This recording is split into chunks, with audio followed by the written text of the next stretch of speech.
যেভাবে ওমর রাদিয়াল্লাহু তাআলা আনহুকে মিম্বরের সামনে দাঁড় করিয়ে জিজ্ঞেস করা হয়েছিল, আপনি ততক্ষণ পর্যন্ত খুতবা দিতে পারবেন না যতক্ষণ পর্যন্ত না আপনার এই পাঞ্জাবির আমাদেরকে হিসাব দিতে পারেন। রাষ্ট্রীয় প্রশাসন থেকে যে পাঞ্জাবির কাপড় আমাদেরকে দেওয়া হয়েছিল, সেই পাঞ্জাবির কাপড় দিয়ে আমাদের একটা পূর্ণাঙ্গ আমাদের জুব্বা হয় নাই। আপনাকে কোন কোষাগার থেকে কি কাপড় দেওয়া হয়েছে, কি বিশেষ সুবিধা দেওয়া হয়েছে, যেটার কারণে আপনার একটা পূর্ণাঙ্গ জুব্বা হয়েছে।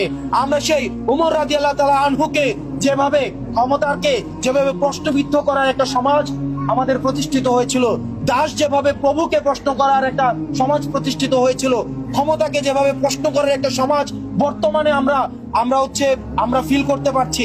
আমরা একটা সমাজের মধ্যে রয়েছি যেখানে আমরা প্রধান উপদেষ্টাকে নির্ভয়ে আমরা প্রশ্ন করতে পারি। আমরা উপদেষ্টাদেরকে তারা কত টাকা বেতন পায়, তাদের হিসাব কি, তাদের দুর্নীতির যে হাল হকিকত, পিএসএ পিএস সহ যারা সমন্বয়ক রয়েছে তাদের জীবন ব্যবস্থা নিয়ে আমরা নির্ভয়ে প্রশ্ন করতে পারি। ঠিক একইভাবে এই প্রশ্ন করার চর্চা যেন আমাদের এই বাংলাদেশে সবসময় সমুন্নত থাকে, সেই বাংলাদেশের জন্য আমরা একসাথে কাজ করে যাব। আওয়ামী লীগকে আমরা এই সমাজে আর কখনোই আমরা গ্রহণ করব না।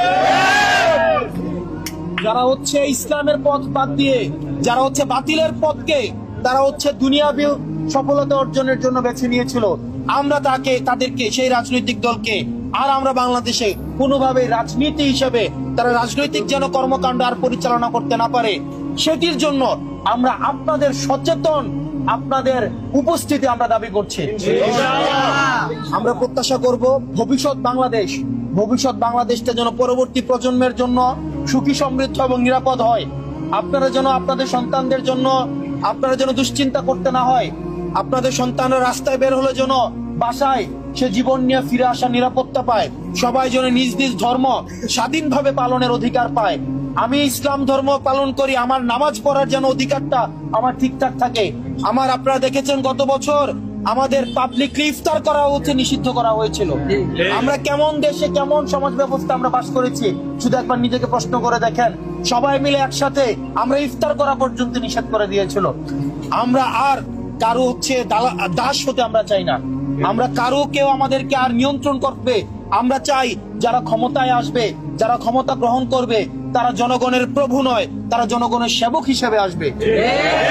সেটি নিশ্চিত করার জন্য আমরা আপনাদের সহযোগিতা চাই এবং সেটির জন্য আমরা আগামী শুক্রবার বাদ জুমা বাইতুল মুকাররমের দক্ষিণ গেট থেকে আমরা হচ্ছে আওয়ামী লীগের এই যে গণহত্যা চালিয়েছে, গণহত্যাকারী আওয়ামী লীগের বিচার নিশ্চিত করার জন্য, আওয়ামী লীগের নির্বাচন করেছে এবং তার রেজিস্ট্রেশন বাতিল করার জন্য, তার রাজনৈতিক কর্মকাণ্ডকে নিষিদ্ধ করার জন্য, সেটির জন্য